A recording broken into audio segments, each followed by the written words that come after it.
Tout le monde, alors aujourd'hui on va parler du mannitol. Alors quand on dit mannitol, c'est pas une soluté de remplissage, c'est pas une soluté de resucrage, c'est pas une soluté de réhydratation, d'accord? Et c'est quoi alors? C'est un traitement. C'est un traitement sous forme flacon, d'accord? Pas forcément le traitement il arrive toujours à une petite quantité, hein, d'accord? Alors son dit flacon de 500 millilitres avec un pourcentage qui varie en 20%. Il commence par 5% jusqu'au 25%. D'accord? Et quand on dit 20%, ça veut dire que j'ai 20 grammes, d'accord, de 6 molécules de mannitol dans le 100 cc, d'accord, de cette solution. D'accord? Alors finalement, le mannitol, c'est quoi? Finalement, c'est un sucre. D'accord? C'est un sucre. Alors si vous vous amusez à goûter le mannitol, il a un goût un petit peu sucré. D'accord? Alors, c'est un liquide très hyperosmolaire, d'accord? Alors que l'osmolarité de ce est égale à 150 milliosmoles par litre, d'accord? Et l'osmolalité, elle est à 1150 milliosmoles par kilo. Alors l'osmolarité, c'est milliosmoles par litre. L'osmolalité, c'est milliosmoles par kilo, d'accord?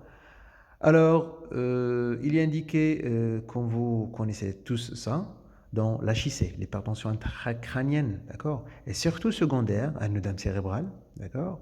Ou bien une tumeur, ou bien une masse intracrânienne, d'accord? Par contre, dans les accidents vasculaires cérébrales hémorragiques, l'indication elle est un petit peu limitée, hein. Surtout, c'est un hématome géant. Il crie il donne, ou il provoque une hypertension intracrânienne.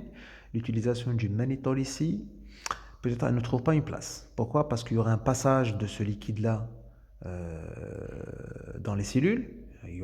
Parce que dans les cellules cérébrales, et ça va encore aggraver l'œdème cérébral. C'est pour cette raison, en cas AVC hémorragique, on peut dire qu'il n'est pas vraiment indiqué. D'accord? Aussi, il est indiqué dans l'hypertension intraoculaire, ça c'est connu. Elle est aussi indiquée parce que finalement c'est un liquide hyperosmolaire.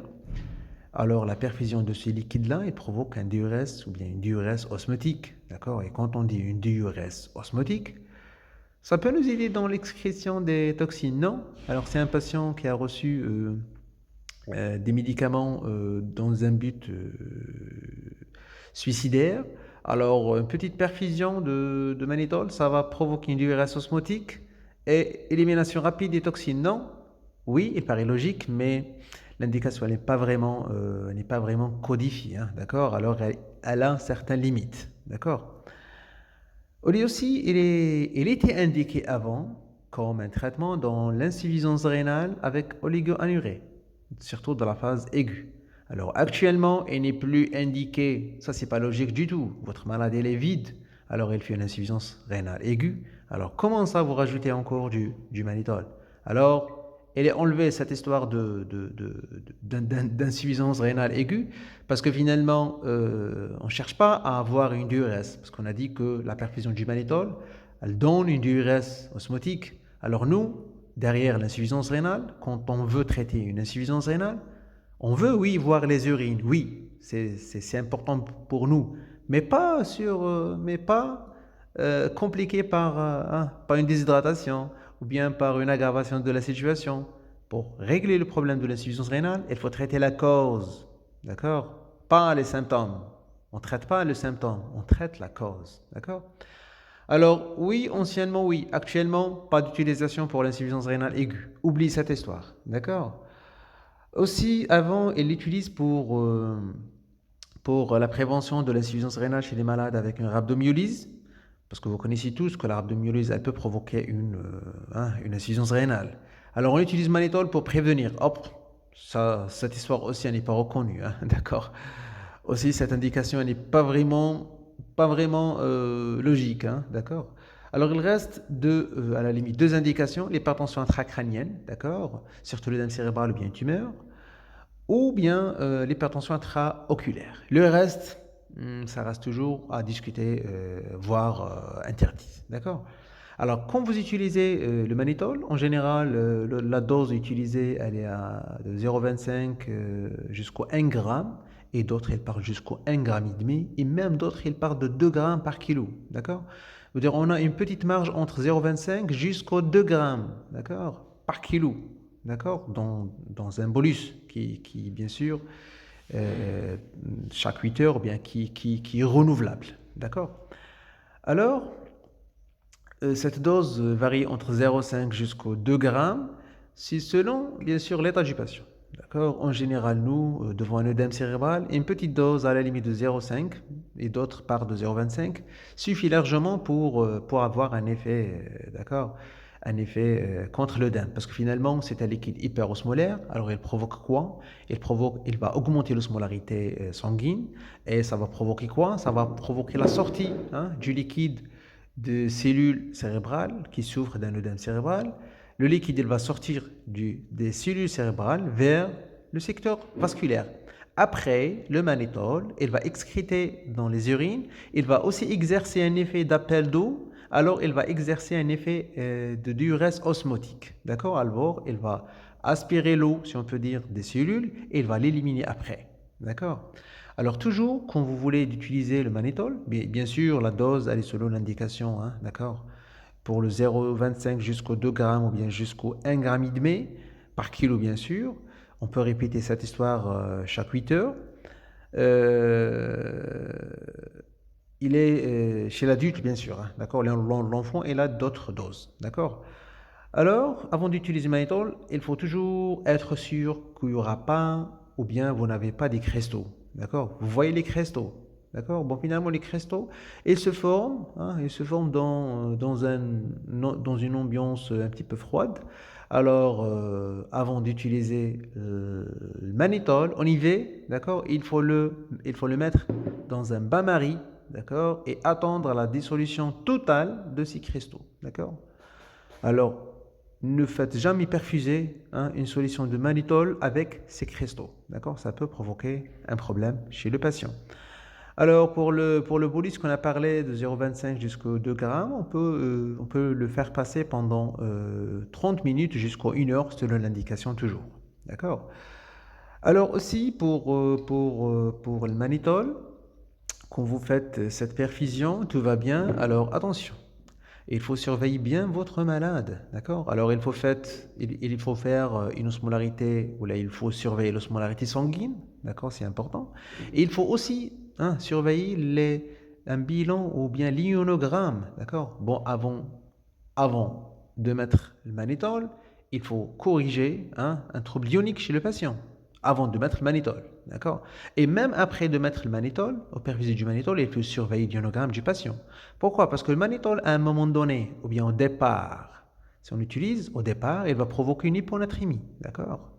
Et parce qu'il provoque une hyponatrémie initialement, il fait appeler l'eau, il va l'éliminer après, ça va provoquer une déshydratation. Et la déshydratation après, ça va donner quoi? Ça va donner une hypernatrémie. Alors ça va commencer par une hyponatrémie, ça va finir par une hypernatrémie. Alors surveillez bien votre malade, s'il vous plaît, surtout l'inogramme. C'est la même chose pour la calémie.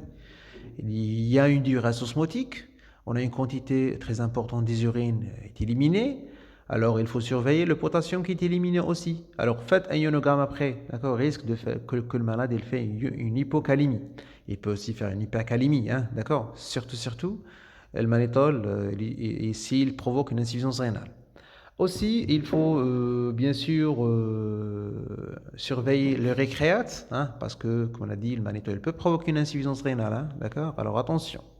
Alors là, l'indication en cas d'insuffisance rénale, c'est logique, c'est pas totalement logique.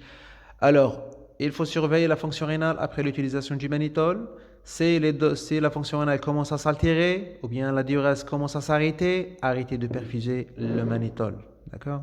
Aussi attention chez les malades avec une insuffisance cardiaque, parce que si vous appelez l'eau, hein, vous appelez l'eau dans le secteur vasculaire, vous allez entraîner une surcharge sur un cœur faible, ça peut provoquer un OAP, d'accord?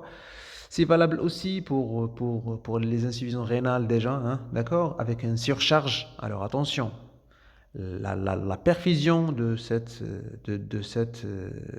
soluté-là chez un malade avec une insuffisance rénale et il est anurique, d'accord, attention.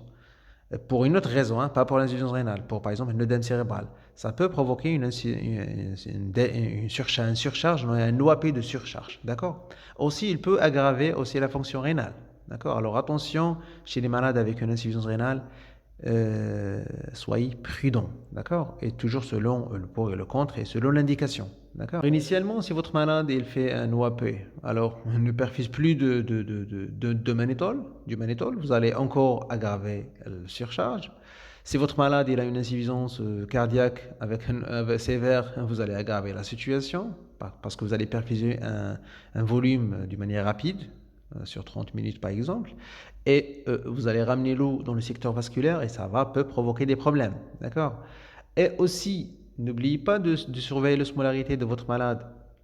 Si votre malade il présente une osmolarité plus de 320, hop, vous pouvez pas utiliser le magnétol, hein, d'accord? Il est déjà hyperosmolaire, alors vous voulez faire quoi quand même? Il est très hyperosmolaire, il est à 1150 milliosmoles par litre, d'accord? Alors attention.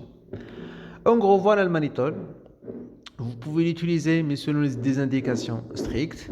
Oui, voilà, si on parle de l'alternative, d'accord, surtout chez les malades avec une insuffisance cardiaque, rénale et toute cette histoire, avec les contre-indications connues.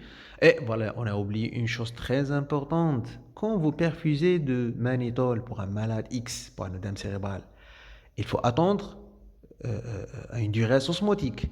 Il faut s'attendre à avoir une quantité d'urine importante. Et si vous ne réhydratez pas votre malade, il va tomber dans la déshydratation. Déjà, même si votre malade est déshydraté, ne l'utilisez pas le magnétol. Vous allez encore aggraver la situation. D'accord? Alors, la volémie, elle est importante. Alors, une fois vous avez décidé à utiliser le magnétol, commencez à réhydrater votre malade, volume par volume. Si votre malade il a uriné 5 litres, il faut que votre malade récupère ces 5 litres. D'accord? Attention, ça va provoquer une déshydratation rapide et ça peut provoquer ou bien aggraver la situation. D'accord? Alors en utilisant magnétol, soyez un petit peu prudent, d'accord? Et voilà, et comme alternative, comme on a dit, surtout chez les malades avec surcharge et toute cette histoire, on peut utiliser le sérum salé hypertonique, d'accord, à 7,5, surtout en cas de l'œdème cérébral, à raison de 3 millilitres par kilo. Et il a quand même des bénéfices hein, versus par rapport au magnétol. On peut utiliser une petite quantité avec un effet énorme, ou bien semblable, ou bien similable au magnétol. D'accord? Merci à vous et un comme ça. Hein.